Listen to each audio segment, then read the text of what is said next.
જય શ્રી કૃષ્ણ મિત્રો। આજે અષાઢ માસની સુદ પક્ષની બીજ અષાઢી બીજ છે। વર્ષની બધી જ બીજમાંથી સૌથી મોટી અને મહાત્મ્ય ધરાવતી બીજ એટલે અષાઢી બીજ છે। આ દિવસે ભગવાન શ્રી કૃષ્ણ સાક્ષાત પૃથ્વી પર દર્શન આપવા માટે આવે છે। આજે દરેક શહેરમાં રથયાત્રાના દર્શન થાય છે। અષાઢી બીજના દિવસે કચ્છી લોકોના નવા વર્ષનો પ્રારંભ થાય છે।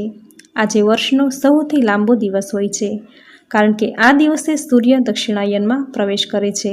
આથી આજથી દિવસ ટૂંકો અને રાત્રિ મોટી થતી જશે, તથા આજથી વર્ષા ઋતુની શરૂઆત થાય છે।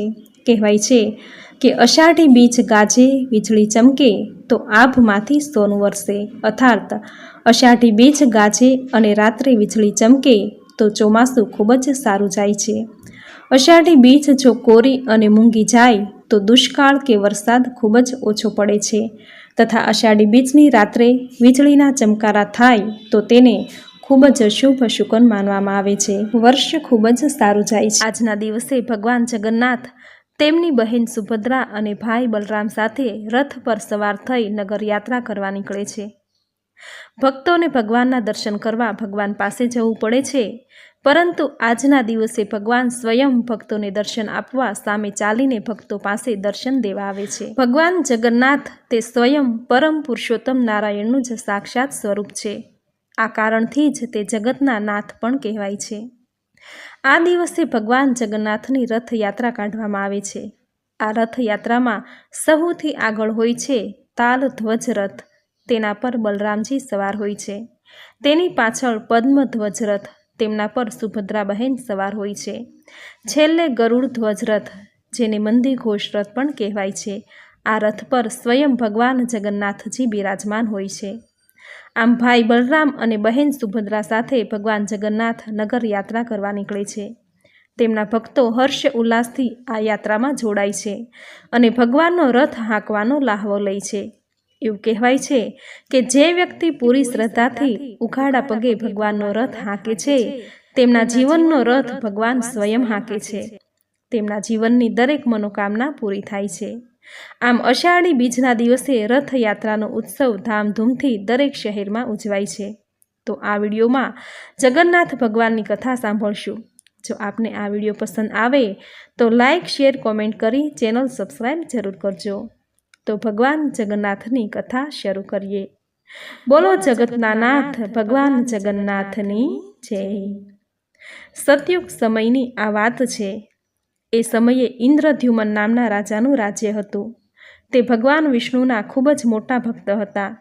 તેમને ભગવાન વિષ્ણુના દર્શનની ખૂબ ઈચ્છા હતી, પરંતુ ભગવાનના દર્શન તેને થઈ શકતા ન હતા। રાજા સર્વ વાતે સુખી હતા, પરંતુ ભગવાન વિષ્ણુના દર્શન ન થઈ શકે એ વાતનું તેમને ઘણું દુઃખ હતું। એક વખત તેમના દરબારમાં ફરતા ફરતા એક સાધુ આવી પહોંચે છે અને તે રાજાના આ દુઃખ બાબતે તેમને એક સલાહ આપે છે કે જો તમારે ભગવાન વિષ્ણુના દર્શન કરવા જ હોય તો તમે ભારતના છેડે ઓરિસ્સા નામના પ્રદેશમાં ભગવાન વિષ્ણુને તેના અસલી સ્વરૂપ નીલ માધવના રૂપમાં પૂજવામાં આવે છે અને ત્યાં ભગવાન વિષ્ણુના દર્શન થઈ શકે છે। આવી વાત સાંભળી રાજા અત્યંત પ્રસન્ન થયા અને તરત જ તેમના બુદ્ધિશાળી મિત્ર એવા મુખ્ય સલાહકાર વિદ્યાપતિને કહ્યું કે તે પ્રદેશમાં જઈ નીલ માધવ વિશે તમે જાણકારી મેળવી આવો। આ હુકમ લઈ વિદ્યાપતિ તરત જ નીકળી પડે છે। લાંબા સમયની મુસાફરી બાદ ત્યાં જઈ વિદ્યાપતિને તે પ્રદેશના દર્શન થયા અને ત્યાં જઈ તેમણે એક કબીલાના સરદાર વિશ્વવાસુને આ વાત વિશે પૂછ્યું। તે સરદાર વિશ્વવાસુ આ ભગવાન નીલ માધવની ગુપ્ત ગુફાની પહેરેદારી કરતા હતા, એટલે તેમણે તરત જ વિદ્યાપતિને ભગવાનના દર્શન માટે મનાઈ કરી દીધી। એટલે વિદ્યાપતિ નારાજ થઈ ગયા અને તે ગામમાં જ રહેવા લાગ્યા। ત્યાં રહેતા રહેતા થોડા સમય બાદ તેમને એ સરદાર વિશ્વાસુની પુત્રી સાથે પ્રેમ થઈ ગયો। ત્યારબાદ વિદ્યાપતિ અને વિશ્વવાસુની પુત્રીના લગ્ન કરી દેવામાં આવ્યા। લગ્નના થોડા દિવસો બાદ વિદ્યાપતિએ તેની પત્નીને કહ્યું કે પિતાજીને કહે કે મને એકવાર ભગવાન નીલ માધવના દર્શન કરાવે। આમ તે પુત્રીએ પિતા આગળ જીદ કરી, એટલે વિશ્વાસુ વિદ્યાપતિને ભગવાનના દર્શન કરાવવા રાજી થઈ ગયા, પણ શરત રાખી કે તેમને આંખો પર પટ્ટી બાંધીને તે ગુપ્ત ગુફામાં દર્શન કરવા લઈ જશે। વિદ્યાપતિએ શરત માન્ય રાખી અને તે આંખે પટ્ટી બાંધી દર્શન માટે નીકળ્યા। પણ વિદ્યાપતિએ ત્યારે થોડી ચાલાકી કરી। જ્યાં જ્યાં તે જતા ત્યાં તે થોડા થોડા નિશાની રૂપે કોઈક આગળ દાણા વેરતા જતા, જેથી તે રસ્તો યાદ રહી શકે.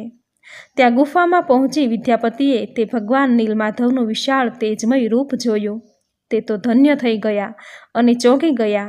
ત્યારબાદ તે થોડા દિવસો બાદ પોતાના રાજા ઇન્દ્રદ્યુમન પાસે જવા નીકળી ગયા અને રાજા પાસે જઈ બધી વાત કરી.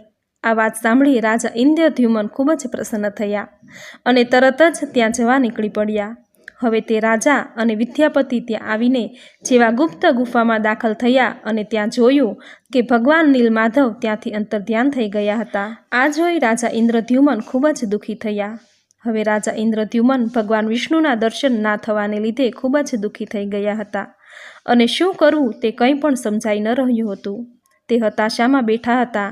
ત્યાં જ તેમને કોઈ અદૃશ્ય અવાજ સંભળાયો કે તે પુરી પ્રદેશમાં જાય અને ત્યાં નદીમાં તરી રહેલા લાકડાના મોટા ટુકડાને કિનારે લાવે અને તેમાંથી ભગવાન વિષ્ણુની સાચી પ્રતિમા બનશે. રાજાએ ખૂબ ખુશી સાથે આ આજ્ઞા મુજબ જ કર્યું અને ત્યાં નદીમાંથી મળેલ લાકડાનો મોટો ટુકડો લઈ પોતાના રાજ્યમાં આવ્યો અને મોટા મોટા શિલ્પકારોને આ ટુકડામાંથી ભગવાનની મૂર્તિ બનાવવા કહ્યું. પણ પ્રશ્ન એ ઊભો થયો કે કોઈ શિલ્પકારે ભગવાન વિષ્ણુને પ્રત્યક્ષ જોયા ન હતા તો મૂર્તિ તે કઈ રીતે બનાવી શકે? માટે કોઈ પણ તે મૂર્તિ બનાવવા તૈયાર ન થયું. રાજા ફરીથી નિરાશ થઈ ગયા. એક દિવસ રાજાના દરબારમાં એક વૃદ્ધ વ્યક્તિ આવ્યા અને તેમણે રાજાને કહ્યું કે હું ભગવાન વિષ્ણુની યોગ્ય મૂર્તિ તમારા માટે બનાવી આપીશ. આ વૃદ્ધ વ્યક્તિ એ બીજું કોઈ નહીં પણ દેવોના શિલ્પી સ્વયં ભગવાન વિશ્વકર્મા હતા. રાજાને નવાઈ લાગી અને વિશ્વાસ ન આવ્યો કે આ વૃદ્ધ વ્યક્તિ નહીં કરી શકે. પણ છતાં થોડી આશા સાથે તેમણે મૂર્તિ બનાવવા માટે હા પાડી દીધી, કેમ કે તેમની પાસે બીજો કોઈ વિકલ્પ હતો નહીં. આ વૃદ્ધ વ્યક્તિએ રાજા સામે શરત રાખી કે હું એક બંધ ઓરડામાં આ મૂર્તિનું કામ 21 દિવસ કરીશ. ત્યાં સુધી મારા કામમાં ભૂલથી પણ કોઈએ ખલેલ પાડવી નહીં. રાજાએ આ વાત માન્ય રાખી અને વૃદ્ધ વ્યક્તિ એક બંધ ઓરડામાં રાત દિવસ કામ કરવા લાગ્યા અને ઓરડાની બહાર કામ કરતા હતા તેના અવાજ પણ આવી રહ્યા હતા. આ અવાજ સાંભળી રાજા, રાણી અને અન્ય લોકો ખુશ હતા. થોડા દિવસો બાદ આ ઓરડામાંથી અવાજ આવતા બંધ થઈ ગયા. ત્યારે રાણીને એમ લાગ્યું કે આ વૃદ્ધ વ્યક્તિને કશું થઈ ગયું હશે, કેમ કે તે વ્યક્તિ કશું પણ ખાધા પીધા વગર કામ કરતી હશે, એટલે તે મૃત્યુ તો નહીં પામ્યા હોય ને? આવી અજબ ગજબની શંકા સાથે રાણીએ રાજાને વાત કરી અને રાજાએ પણ આ વાત ધ્યાનમાં લઈ તે ઓરડાનો દરવાજો ખોલી નાખ્યો. તો તેમણે જોયું કે મૂર્તિઓ અધૂરી બની ગઈ હતી અને કામ શરૂ જ હતું. પણ દરવાજો ખુલવાથી ભગવાન વિશ્વકર્મા ત્યાંથી અંતર્ધ્યાન થઈ ગયા અને આ લાકડામાંથી બનતી મૂર્તિ હંમેશના માટે અધૂરી જ રહી ગઈ. તો મિત્રો, આ હતી ભગવાન જગન્નાથની અધૂરી મૂર્તિની કથા. આ મૂર્તિ હાલમાં પુરીના મઢમાં મંદિરમાં બિરાજમાન છે અને ભગવાન શ્રી કૃષ્ણનું હૃદય આ મૂર્તિમાં અત્યારે પણ ધબકી રહ્યું છે. આથી જ જગન્નાથના દર્શન કર્યા વગર 4 ધામની યાત્રા અધૂરી માનવામાં આવે છે. એવું કહેવાય છે કે ભગવાન વિષ્ણુ જગન્નાથપુરીમાં પૂજન કરે છે, રામેશ્વરમાં સ્નાન કરે છે, બદ્રીનાથમાં દર્શન આપે છે અને દ્વારિકામાં શયન કરે છે. સ્કંદ પુરાણમાં કહ્યું છે કે ભગવાન જગન્નાથની રથયાત્રાના દર્શન માત્ર જે વ્યક્તિ આ કળયુગમાં કરશે તે ભવના ફેરામાંથી છૂટી વૈકુંઠને પ્રાપ્ત કરશે. જે વ્યક્તિ પોતાના હાથેથી રથયાત્રાનો આ રથ ખેંચશે તેનું જીવન પ્રભુ સ્વયં પોતાના હાથમાં લેશે. આમ આવી પવિત્ર અષાઢી બીજનો દિવસ એટલે ભગવાન જગન્નાથના દર્શન કરી પાવન થવાનો દિવસ. આ દિવસે દરેક શહેર મંદિરમાં ભગવાનની રથયાત્રા કાઢવામાં આવે છે. લાલ પીળા રંગ અને ફૂલોથી સજાવેલા કાષ્ટના આ રથમાં ભગવાન બિરાજમાન થાય છે અને તેના ભક્તોને સામે ચાલીને દર્શન આપે છે. ફણગાવેલા મગ, જાંબુ, કેળા, ખીચડી, ગુવાર ફળી, કાકડી વગેરેનો પ્રસાદ વહેંચાય છે.